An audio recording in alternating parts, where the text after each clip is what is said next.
Subscribe करें और bell दबाएं ताकि कोई खबर रह न जाए।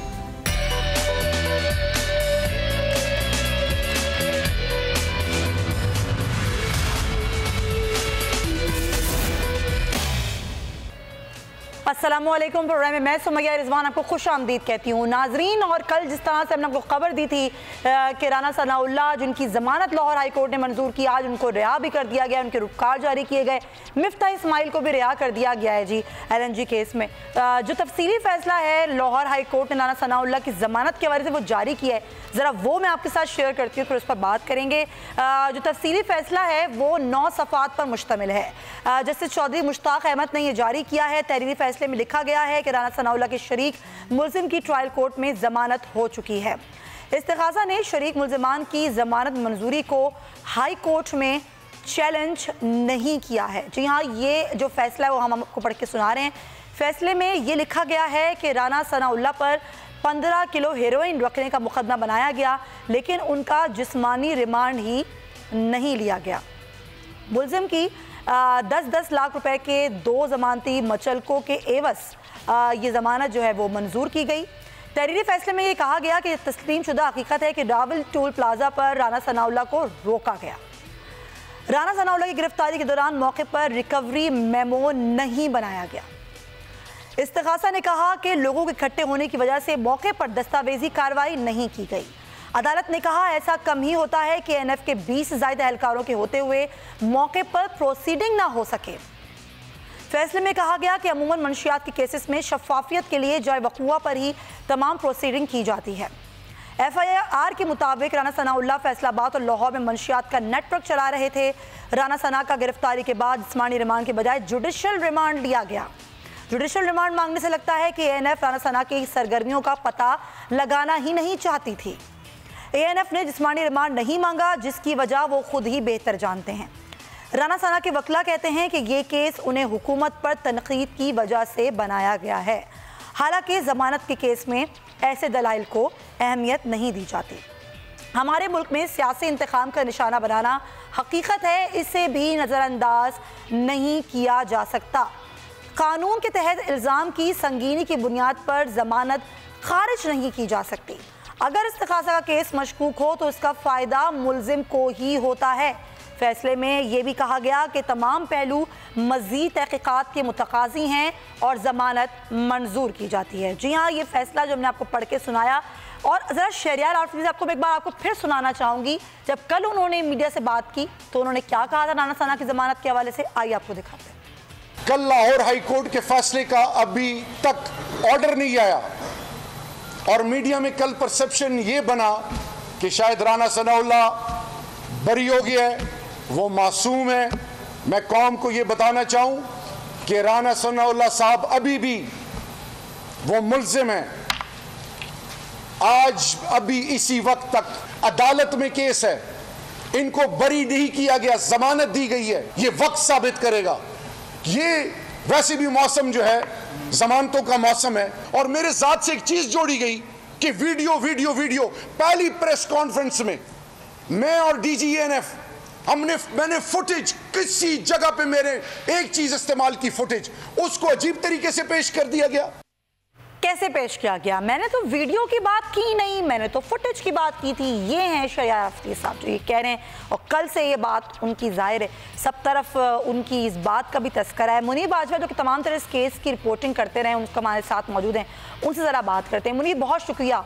ये कहिएगा कि आज जो 2-3 नुक्ते उठाए गए अदालत की जानिब से, कहा गया कि जो रिकवरी मेमो बनाया जाता है वो नहीं बनाया गया, और जो उसकी वजाहत पेश की गई कि वहाँ पर वक़ुआ पर जो प्रोसीडिंग नहीं की गई, उस पर 2 अहम हैं जो रिमार्क्स हैं वो बड़े अहम हैं।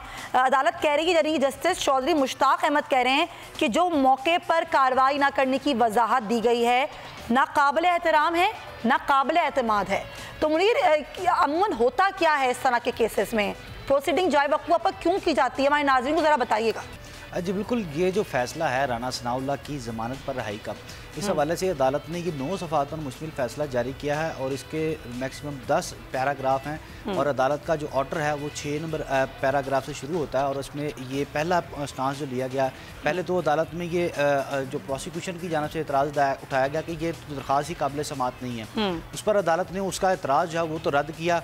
उसके बाद अदालत ने ये कहा कि ये जो रिकवरी मेमो के हवाले से इनके जो राना सनाउल्लाह के वकला ने एतराज़ उठाया है वो बिल्कुल दुरुस्त है, क्योंकि जो मौका पर किसी भी मामले की शफाफियत के लिए रिकवरी मेमो जो है वो मौका पर ही बनाया जाता है और इस तरह के जो ANF के केसेस हैं इसमें रिकवरी मेमो को मौका पर बनाना जो है वो कानूनन बिल्कुल दुरुस्त है। इसके अलावा अगर रिकवरी मेमो जो कि बनाया गया है इनको थाने ले जाकर, चूँकि जो FIR में कहा गया है कि राना सनाउल्लाह को जब वहाँ पर मौका पर रावल टूल प्लाजा पर रोका गया तो तब जो लोग वहाँ पर इकट्ठे हो गए थे, जिस पर अदालत ने यह कहा कि 25 से ज़ायद एहलकार जो थे इस इन्वेस्टिगेशन एजेंसी के वो मौका पर मौजूद थे, मगर ये इसके बावजूद रिकवरी मेमो को वहाँ पर नहीं बनाया गया। इस कानूनी हैसियत के हवाले से वकला ने भी इस पर एतराज़ उठाया कि जो मामला जो भी रिकवरी प्रोसीडिंग्स हैं वो मौका पर ना की जाए तो मामला मशकूक हो जाता है। इसी बुनियाद पर अदालत ने इस रिकवरी मेमो पर भी अदालत ने यह कहा कि इस राना सनाउल्लाह की जो रिकवरी मेमो मौका पर नहीं बनाया गया तो ये मामला मशकूक हो गया है। इसके बाद अदालत ने ये भी रिमार्क्स दी हैं जो कि पैरा नंबर 9 पैराग्राफ में है, उसमें ये कहा गया है कि ये तस्लीम शुदा हकीकत है कि यहाँ पर मुल्क में सियासी इंतकाम का निशाना बनाया जाता है, लेकिन बेल स्टेज पर ऐसे दलाइल। अच्छा मुनीर, ये बिल्कुल ये तो है कि सियासी इंतकाम वाले का केस ही रिमार्क्स दिए गए हैं अदालत की जानिब से, लेकिन एक और चीज़ है, मुलज़म को एक और चीज़ है मुनीर, ज़रा उसको भी हम डिस्कस कर लें। तो रिकवरी मेमो की बात हो गई, दूसरी बात ये की गई कि जब ये कहा ANF ने कि इनका जो नेटवर्क है वो मंशियात स्मगलिंग ग्रुप के साथ नेटवर्क से जुड़े हुए हैं, तो इस बारे में भी कोई तफ्तीश नहीं की गई इस 6 माह के दौरान। ये भी बड़ा अहम नुक्ता जो अदालत ने अपने फैसले में दिया है।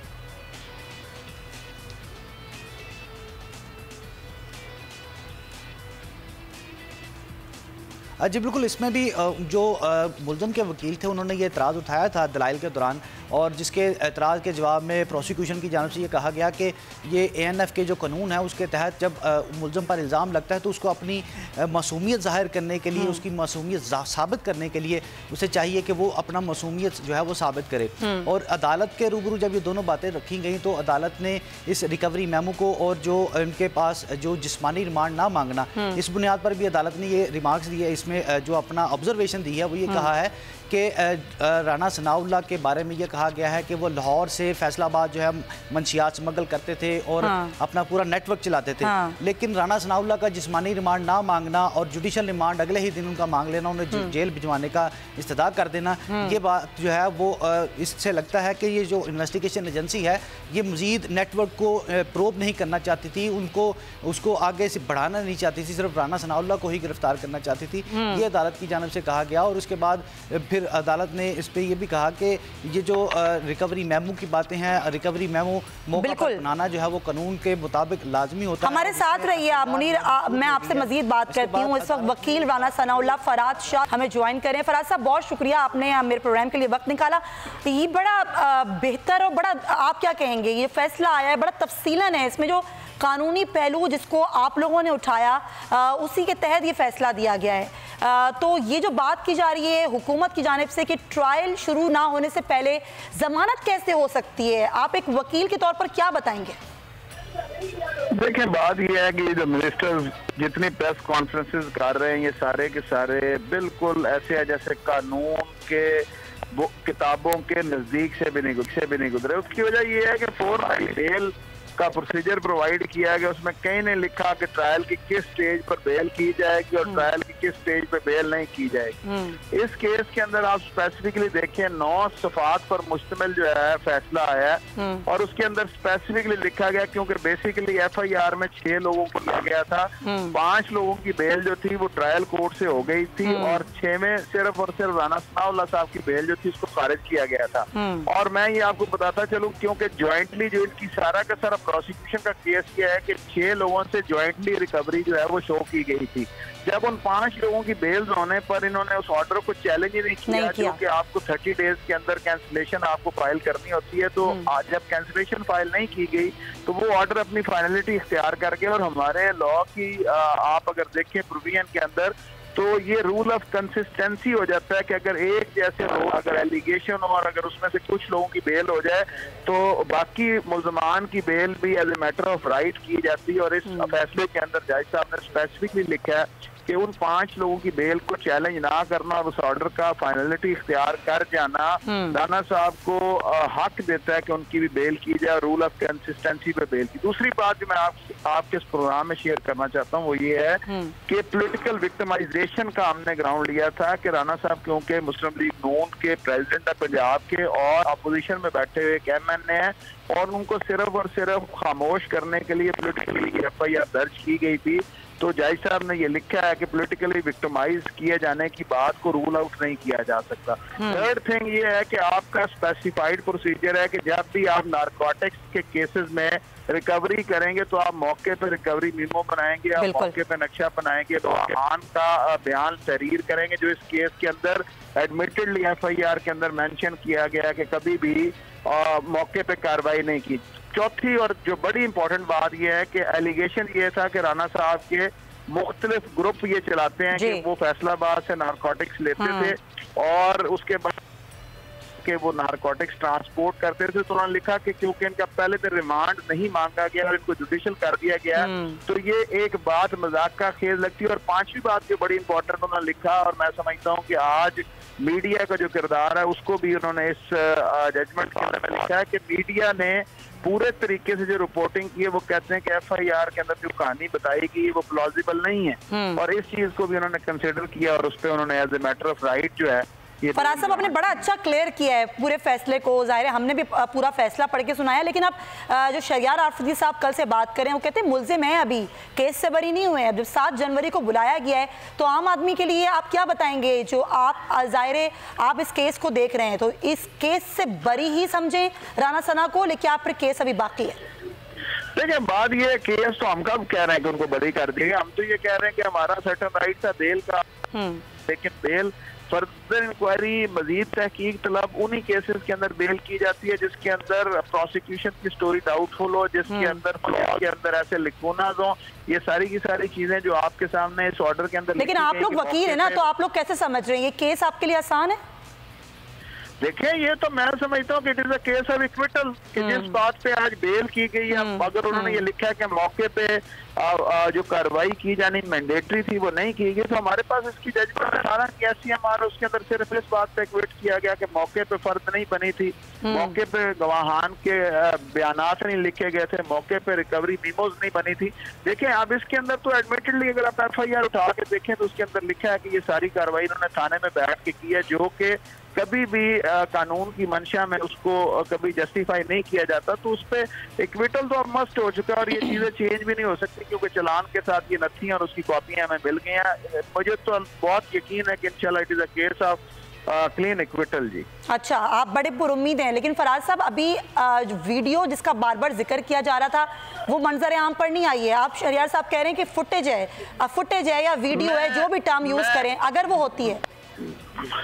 मैं अर्ज करता हूं जी, हम तो खुद कह रहे हैं, मैंने एप्लीकेशन फाइल की है कि जो शहरयार आफरीदी साहब पिछले 6 महीने से दावा कर रहे हैं अगर कोई ऐसी फुटेज या वीडियो है तो उसकी कॉपी हमें दें, और ये एप्लीकेशन हमने फाइल की है जिसमें 4 तारीख का नोटिस हुआ है। देखिए मुझे तो बड़ा अफसोस होता है कि कितनी इंपॉर्टेंट मिनिस्ट्री है इनके पास और ये कितनी चाइल्डिश बात कर रहे हैं कि वीडियो और फुटेज, आप कोई भी डिक्शनरी उठा के देख लें, वीडियो और फुटेज में कोई फर्क नहीं है, लेकिन सिर्फ और सिर्फ ये अपनी बात को जस्टिफाई करने के लिए। हम तो आज भी कहते हैं, हमारा तो खुला चैलेंज है कि हमारे खिलाफ कोई इस किस्म की वीडियो तो लाए, रिकॉर्ड चला दें। यहाँ क्या नफी कर रहा है ANF शहरयार साहब की बात की कि स्लिप ऑफ टंग है, ऐसी कोई फुटेज नहीं है?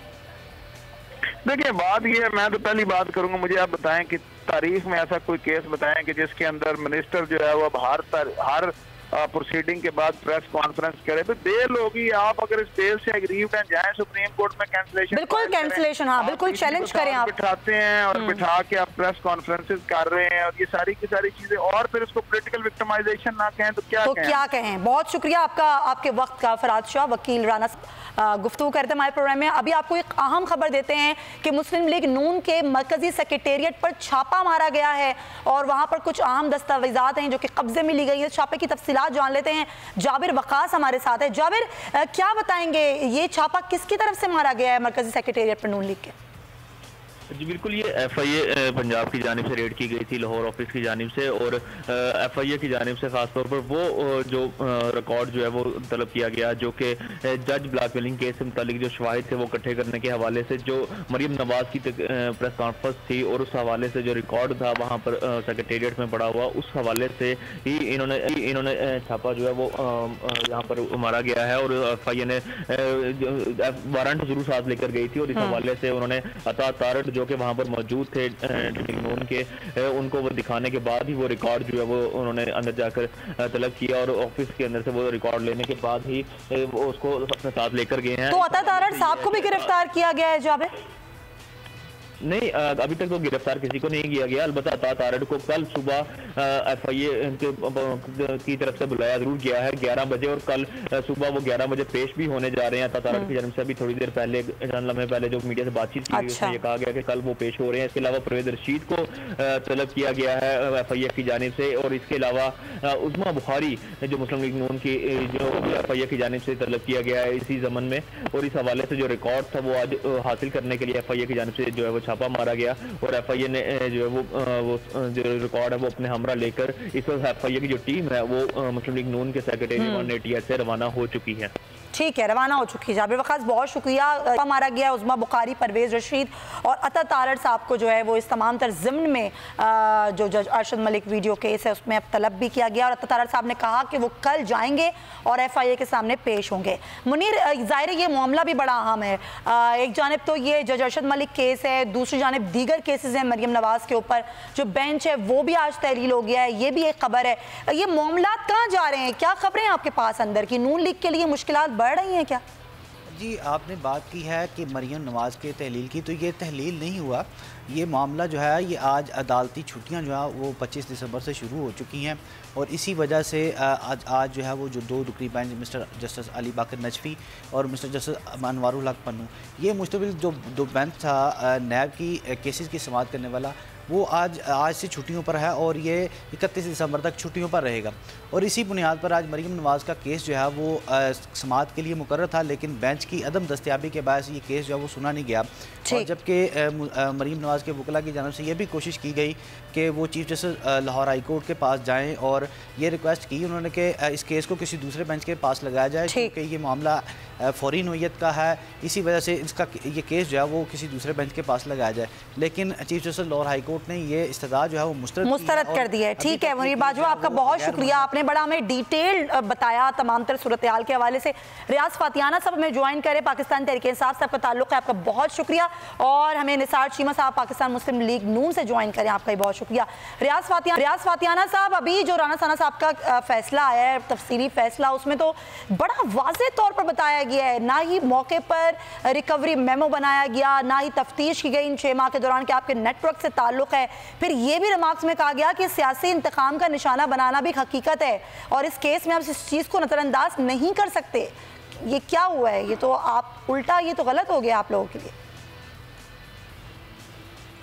देखिए, मैंने हाई कोर्ट का फैसला, जो कोर्ट का फैसला पढ़ा नहीं है। अच्छा। लेकिन मैं नहीं समझता कि इस हद तक कोर्ट कहेगी, क्योंकि मामला जो है एंटी नारकोटिक्स कोर्ट में था और मकबूल बड़ा महकमा है, तो मैं नहीं समझता कितना बड़ा ब्लंडर महकमा करेगा। लेकिन इस पर सर 5 लोग जो ट्रायल में थे, जो जिनके नाम थे FIR में, जब उनको छोड़ा गया तो आप लोगों ने उस फैसले को चैलेंज नहीं किया। अदालत अपने फैसले में कहती है कि क्योंकि उन 5 लोगों को जब जमानत दी गई तो उसको हुकूमत ने चैलेंज नहीं किया, तो खुद ब खुद उनके लिए आसानी हो गई राना सना के लिए। तो आप लोगों ने तो खुद उनके लिए आसानियाँ फराम की। क्या वाकई कुछ सबूत नहीं थे इसलिए जमानत के लिए आसानियाँ फराम कर दी गई?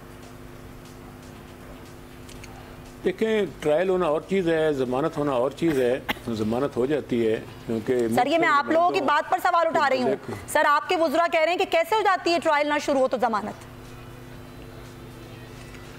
जी वुज़रा की बात मैं नहीं कर रहा, मैं अपनी बात कर रहा हूँ कि गुजारिश है कि क्योंकि मामला अभी कोर्ट में है और इसका वैसे भी देखा होगा कि प्रोसेस होता है, कई महीने लग जाते हैं चलान मुरतब करने में, और तो उसमें मैं नहीं समझता कि जब उनको इसमें महकमा तैयारी नहीं करेगा, तैयारी करेगा तो ट्रायल होगा। अभी तो ज़मानत है ना, वो तो उसमें आदमी हम तो नहीं समझते कि लोगों को जेलों में होना चाहिए। अगर लोग जेलों से बाहर आते हैं अदालती फैसले लेकर तो उनका वो राइट है, और हमारी हुकूमत की खूबी है। पतियाना साहब आपको नहीं लगता कि ये सियासी मुकदमात ही हैं, जिस तरह अपोजिशन इल्ज़ाम लगा रही है हुकूमत पर, ज़बरदस्ती के मुकदमात बनाए जा रहे हैं? अगर इनका केस देखें, एहसन इकबाल साहब का देखें,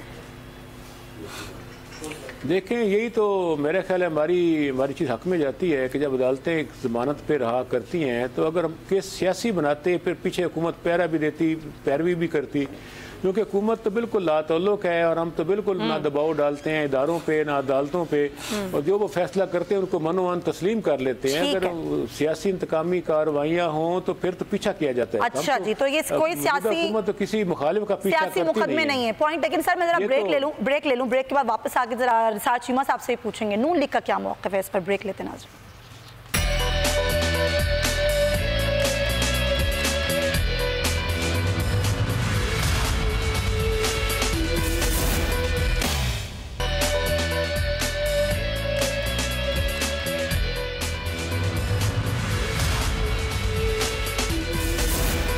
वेलकम बैक टू शो नाजरीन। ज़रा मेहमानों की हम राय ले रहे हैं। ज़ाहिर है पाकिस्तान तहरीक इंसाफ का तो मौक़िफ़ सामने आ गया। रियाज फतियाना साहब हमारे साथ मौजूद। राना सना अल्लाह की ज़मानत के बाद जो तफसीली फ़ैसला लाहौर हाई कोर्ट ने दिया है उस पर हम बात करें।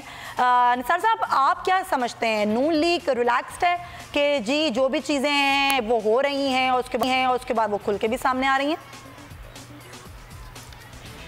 देखिए सुमैया, जिस तरह हमारे भाई मोहतरम रियाज फतियाना साहब फरमा रहे थे कि हमारा तो इन केसेस से कोई लेना देना नहीं, ये तो अदालतें जाने और ये जो हैं मुस्लिम लीग नून के जो लोग असीर हैं वो जाने। जिस अंदाज से वो फरमा रहे थे और मुस्कुराते हुए मुझे लग रहा था कि बड़े मानी खेज अंदाज में अपनी पार्टी लीडरशिप भी वो तंज कर रहे हैं कि देखें बात ये है कि इस लीडरशिप का अब जो करैक्टरिस्टिक फीचर्स हैं वो तो सबको पता है कि ये 4, 5, 6 जो चीज़ें हैं बड़ी वाज़ेह हैं, बड़ी विजिबल हैं। पूरी कौम उनकी शाहिद है, गवाह है, देख रही है कि नाअहली है, बदइंसामी है, तंग नज़री है, इंतकामी रवैये हैं और झूठ है, झूठे इल्ज़ामात हैं, झूठे दावे हैं, झूठे वादे हैं और यू टर्न है। ये हैं करैक्टरिस्टिक फीचर्स, ये हैं वो चीज़ें जिनसे ये हुकूमत जो है इबारत है। ये इसके बिल्कुल वाज़े तौर पर ये जो है ये इनकी पहचान बन गई। ये चीज़ें जो राना सनाउल्लाह के साथ इन्होंने किया है, जिस तरह देखें मुझे तो बड़े दुख के साथ कहना पड़ता है कि ANF के सरबराह जो हैं वो यूनिफॉर्म में बैठ के एक वज़ीर साहब के साथ बैठ के प्रेस कॉन्फ्रेंस कर रहे हैं, उस प्रेस कॉन्फ्रेंस का हिस्सा हैं और वो वज़ीर साहब भी फरमा रहे हैं कि खुदा को जान देनी है, अल्लाह को जान देनी है, हमारे पास सारे वीडियो रिकॉर्ड मौजूद हैं। भाई रिकॉर्ड अगर मौजूद है तो क्यों पेश नहीं किया आपने? देखें बात यह है कि अब कम से कम ये होना चाहिए, एक अखलाकी तकाजा ये है कि ये कम से कम ये दोनों साहब जो है ये तो अपने ओहदों से इस्तीफे दें। ये तो कम से कम अपने जो है ये जुर्म माने और ये कौम के सामने इतराफ़ करें कि हमने गलत किया है, जिस तरह भी किया है। लेकिन ये है कि ये देख वाज़े तौर पर ये इस तरह के जो है इस तरह का झूठा केस पूरी कौम को पता था कि बिल्कुल झूठ ही झूठ है। सर कौन सा केस खत्म हो गया है, जमानत मिली? आप तो बहुत खुश हो रहे हैं निसार साहब, अभी जमानत हुई है सर, 4 जनवरी को तलब कर लिया। अभी वकील साहब से बड़ी तफसीलन बात हुई है हमारी। समैया ये मंशियात के केसेस में जमानत इस तरह नहीं मिलती। जब ये है कि इनके पास जरा भी सबूत होता, एविडेंस होता तो ये बेल की मुखालफत करते हुए सारे सबूत जो है अदालत में पेश करते। लेकिन अदालत ने जिस तरह उनको ये सर जमानतों का मौसम है ना, इसलिए मिल गई है जमानत। जमानतों का मौसम है लेकिन इसलिए मिल गई है जमानत। लेकिन मैं समझा ये गुजारिश करूंगा कि इतना अरसा जो राना सनाउल्लाह जेल में रहे उसका कौन जिम्मेदार है? कौन जिम्मेदार? उसका कैसे अजाला होगा? एक बेगुनाह को जितना चाहे जितना अरसा चाहे आप पाबंद सलासल रखें, कोई पूछने वाला नहीं। सर अभी बेगुनाही तो साबित नहीं कर सके ना, अभी तो सर केस चलेगा, अभी तो ट्रायल शुरू कब हुआ है? चले नहीं, ये तो देखें, मैं तो गुजारिश कर रहा हूँ कि मंशियात के केसेस में जमानत पे रिहाई जो है इस बात का बहुत बड़ा सबूत है कि इनके पास कोई ठोस कोई जो है वो कोई सबूत नहीं है, कोई एविडेंस नहीं है। और आप देख लीजिएगा कि अदालत में चूंकि ये इनके पास सबूत ही कोई नहीं है, तो इंशाल्लाह राना सनाउल्लाह वहां से भी इंशाल्लाह सुरखरू होंगे और बरी होंगे। चले सही है, ठीक है, जब ज़ाहिर कोई सबूत नहीं होगा तो फिर बरी हो ही। आगे बढ़ते हैं नाज़रीन, एक और अहम खबर है आज की, और वो खबर ये है कि आर्मी चीफ की मुद्दत मुलाज़मत तौसी के फैसले के हवाले से हुकूमत ने नज़रसानी की दरख्वास्त सुप्रीम कोर्ट में दायर कर दी है। और दरख्वास्त ज़रा मैं उसका मतन आपको बता देती हूँ। इस फैसले में अहम आइनी और कानूनी निकात का जायजा नहीं लिया गया। एडिशनल और एडहॉक जजेस को भी सुप्रीम कोर्ट माजी में तौसी देती रही है। अदालत ने जजेस तौसी केस के फैसलों को भी मद्देनजर नहीं रखा गया। 26 सफ़ात पर मुश्तमिल नज़रसानी अपील में वफाकी हुकूमत ने सुप्रीम कोर्ट के हवाले से दिए गए फैसले पर 26 कानूनी सवालात उठाए हैं। बात कर लेते हैं तैयब बलोच, हमारे नुमाइंदे हमारे साथ हैं, उनसे। तैयब, ये जो 26 कानूनी सवालात उठाए गए हैं और ये दरख्वास्त दायर की गई है, ज़रा हमारे नाज़रीन को बताइएगा इस हवाले से। जी, वफाकी हुकूमत की जानिब से सुप्रीम कोर्ट के फैसले के ऊपर नज़रसानी दरख्वास्त दायर कर दी गई है। और नज़रसानी दरख्वास्त जो है वो वज़ीर आज़म, सदर और आर्मी चीफ कमर जवेद बाजवा की जानिब से दायर की गई है। और दरख्वास्त के अंदर 28 कानूनी नुकात में कहा गया है कि आया दरख्वास्त गुजार की जानिब से दाखिल करदा दरख्वास्त काबिल समाअत थी भी या नहीं। और ये कि सुप्रीम कोर्ट का फैसला आर्टिकल 10A की खिलाफ वर्जी है। सुप्रीम कोर्ट का फैसला हक़ाइक़ के बरअक्स और कानून की नजर में दुरुस्त नहीं है। फैसले को कलअदम करार दिया गया। सुप्रीम कोर्ट के फैसले में कई बेकायदगियां हैं। फैसले में आईन और कानून की अहम शकों को नजरअंदाज किया गया है।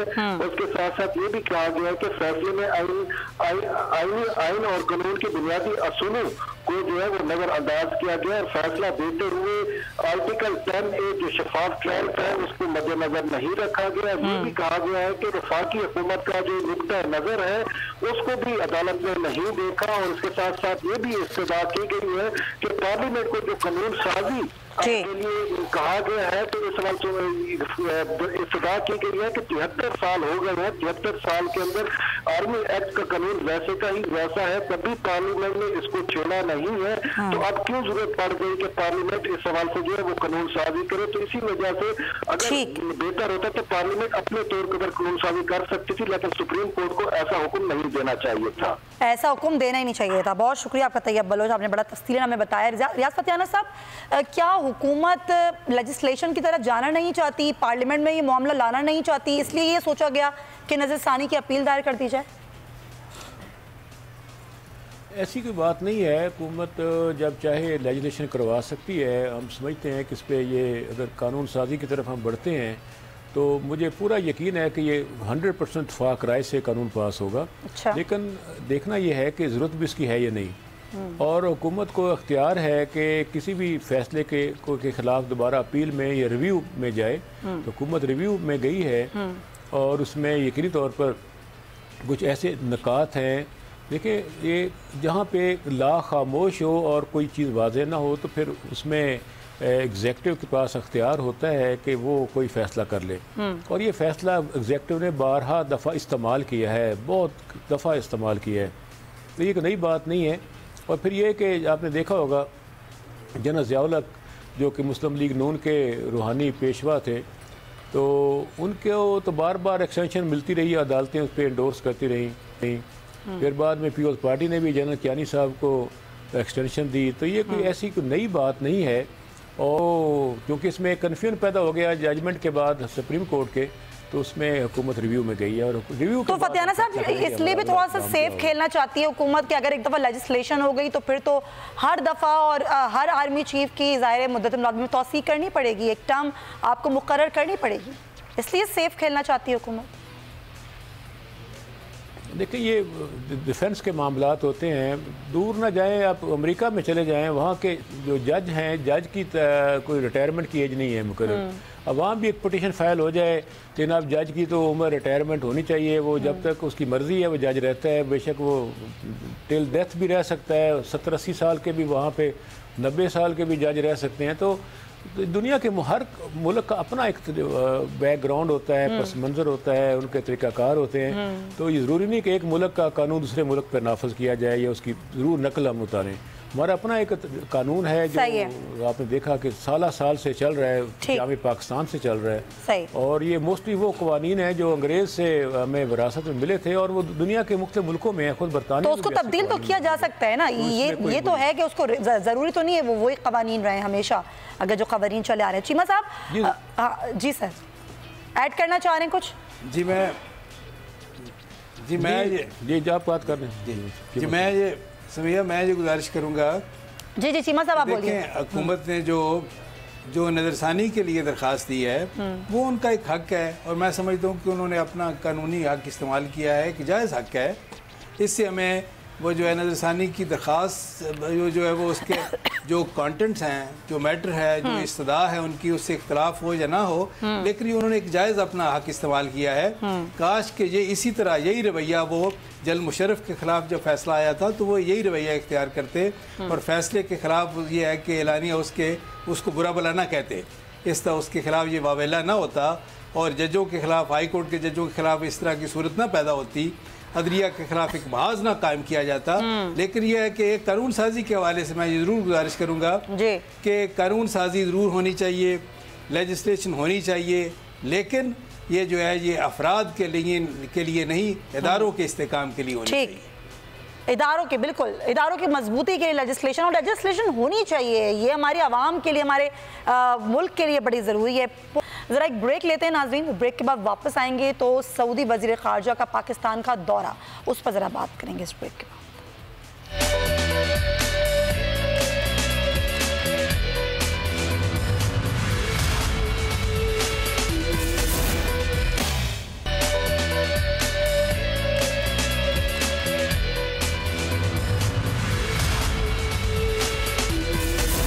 Welcome back to the show. Riyaz Satyana साहब, मामलात लेजिस्लेशन की हद तक नहीं बल्कि और आगे की हद तक भी हुकूमत और अपोजिशन में अटके हुए हैं।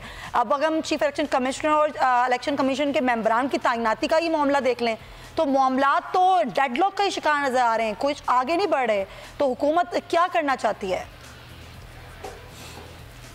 जी मैं समझता हूँ कि हुकूमत और अपोजिशन के दरमियान मुज़ाकरात का दरवाज़ा बंद नहीं होना चाहिए, ये बातचीत जारी रहनी चाहिए, क्योंकि आपको मालूम है इलेक्शन कमीशन के मामले में हुकूमत अपोजिशन ने मुज़ाकरात शुरू किए हुए हैं, उनको हतमी नतीजे तक पहुँचाना है और बहुत सारे इश्यूज़ हैं, कानून साजी है इस पर। तभी का हालात वैसे असम्बली के पहले से बहुत बेहतर हुए हैं और पहले जैसी धेंगा मशकी, मार कुटाई तो खैर नहीं थी, गालम गलोच और वो जो हंगामा आ रही थी वो कम हुई है, ना होने के बराबर है। अब एहतराम का रिश्ता बेहतर हुआ है और अब जनाब स्पीकर के सरबराही में कमेटी भी बन गई है जिसमें तमाम जमातों का एक फ़र्द है जो कि कानून साजी में गौर व फिक्र कर रहा है। उससे यकीनन कानून साजी जो अवामी मफाद में जो रुकी हुई थी, क्योंकि सेनेट में हमारे पास मेजॉरिटी नहीं थी और अपोजिशन तावन नहीं कर रही थी, उसमें बेहतरी आई है। और हम तो चाहते हैं कि जमहूरियत फले फूले और अपोजिशन और गवर्नमेंट दोनों दो पहिए हैं गाड़ी के, हम तो अपोजिशन को लेकर चलना चाहते हैं साथ, और इनसे अच्छे रवैये की तवक्को रखते हैं और इनको यकीन दहानी कराना चाहते हैं कि हुकूमत किसी किस्म की इंतकामी कार्रवाई पर यकीन नहीं रखती। तमाम इदारे आज़ाद हैं, अदालतें आज़ाद हैं और कानून साजी आवाम के मुफाद में करना हम सबका फ़र्ज़ है। बिल्कुल सबका फ़र्ज़ है सर, वोट इसीलिए दिए गए हैं कि कानून साजी की जाए, इस मुल्क के इदारों को जो है वो मुस्तहकम किया जाए। खैर एक और अहम मामला है नाज़रीन, सऊदी वज़ीर ख़ारजा शहज़ादा फैसल बिन फराद सऊद का दौरा पाकिस्तान है और इसको बड़ा अहम तनाजुर में देखा जा रहा है। ये दौरा पाकिस्तान को क्या देगा, ज़रा इस पर हम बात करेंगे। नजमुद्दीन शेख साहब हमारे साथ मौजूद हैं। नजमुद्दीन शेख साहब, सऊदी अरब के साथ जो पाकिस्तान ने ताउन किया, ये बात की जा रही है कि शुक्रिया करने के लिए आए हैं सऊदी वज़ीर ख़ारजा, कुआलालंपुर की जो कॉन्फ्रेंस जो है वो उसको मनसूख किया गया था। तो क्या वाकई ताउन करने पर पाकिस्तान को ताउन में क्या मिलेगा या कुछ मिलने की उम्मीद है सऊदी अरब से? देखिए पहले तो ये सऊदी आ रहे हैं इस वजह से क्योंकि जो यहाँ पे खबरें निकली हैं और जो तुर्की में खबरें निकली हैं वो ये है कि सऊदी दबाव की वजह से इमरान खान साहब कुआलालंपुर नहीं गए उस मीटिंग के लिए। एक तो ये अहम चीज़ की, दूसरी अहम चीज़ ये है कि हमें उनके साथ एक ताउन का, हमने इक्तिसादी ताउन का जो उनके साथ एक प्रोग्राम बनाया है उसकी पहुंचाने के लिए बातचीत ज़रूरी है। और मेरी उम्मीद है कि पहली चीज़ तो होगी वो कहेंगे कि हमने कोई दबाव नहीं डाला, हम सिर्फ चाहते थे कि आप ये मद्देनज़र रखें कि इस्लाम की और मुसलमान यकजहती के लिए किस चीज़ की ज़रूरत है। दूसरा, मेरी उम्मीद है कि वो इस पे बात करेंगे कि जो 20 अरब डॉलर उनको यहाँ पे इन्वेस्ट करने हैं उसमें किस किस्म की पेशरफ्त की जा सकती है।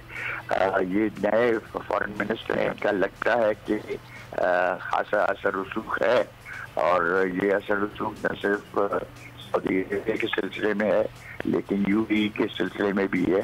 और ये दोनों ममालिक इस नौयत के हमारे साथ इक़्तिसादी ताउन चाहते हैं कि हम फ़ायदा उठाना चाहिए। अच्छा नजमुद्दीन शेख साहब, बिल्कुल फ़ायदा उठाना चाहिए, लेकिन किसी मदद की सूरत में जो पाकिस्तान की सिफारतकारी है, पाकिस्तान को मुस्लिम उम्मा के दीगर ममालिक के साथ अपने ताल्लुकात को किस तरह रखना चाहिए? देखिए, पाकिस्तान में ये हमारी रवायत रही कि अगर दो मुसलमान ममालिक हैं जिनमें कुछ इख्तिलाफात हैं तो हम एक तरफ नहीं होंगे, दूसरी तरफ नहीं होंगे। हमारी कोशिश यही रहेगी कि इनमें जो इख्तिलाफात हैं उनको दूर करने में हम किसी किस्म का किरदार अदा करें।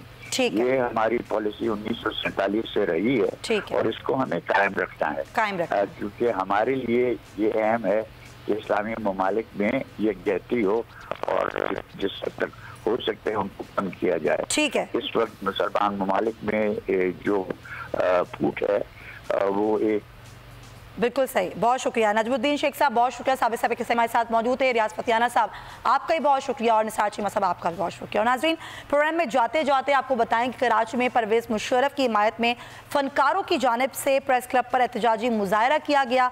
फनकारों का कहना था कि रिटायर्ड जनरल परवेज़ मुशर्रफ के खिलाफ किया जाने वाला फैसला नामंजूर है। इसी बारे से मजीद बात करेंगे फयाज बुखारी से। फयाज जी बिल्कुल, इस वक्त मैं कराची प्रेस क्लब के बाहर मौजूद हूँ और फनकारों की जानिब से एहतजाज किया जा रहा है और वो क्या एहतजाज कर रहे हैं मज़ीद उनसे जानते हैं। हमारे साथ जाकिर मस्ताना थिएटर आर्टिस्ट भी मौजूद हैं, हम उनसे जानते हैं परवेज़ मुशर्रफ के हक़ में जो है वो एहतजाज किया जा रहा है, क्या कहना चाहेंगे? बिल्कुल जी, होना चाहिए और बोल टीवी का शुक्रिया। हम कराची प्रेस क्लब में तमाम आर्टिस्ट से मौजूद हैं और इस फैसले को हम नहीं मानते क्योंकि उस शख्स ने पाकिस्तान के लिए जो कुर्बानियाँ दी हैं वो उसे हम भूले नहीं हैं और ना कभी भूल सकते हैं। और परवेज़ मुशर्रफ साहब के साथ ये फैसला किया है, इस फैसले को वापस लेना चाहिए। इससे ना कि हमारी आर्टिस्टों की बल्कि तमाम की दिल आज़ारी हुई है। जी बिल्कुल, हमारे साथ परवेज़ सिद्दीकी भी मौजूद हैं, एक नामवर एक अदाकार हैं, थिएटर आर्टिस्ट हैं, हम उनसे जानते हैं क्या कहना चाहेंगे।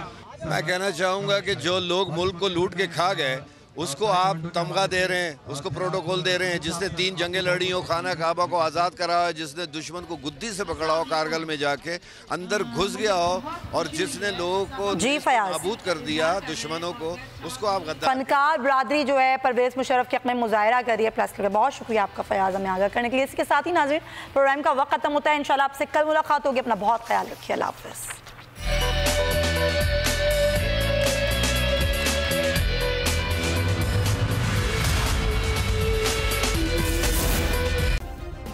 सब्सक्राइब करें और बेल दबाएं ताकि कोई खबर रह न जाए।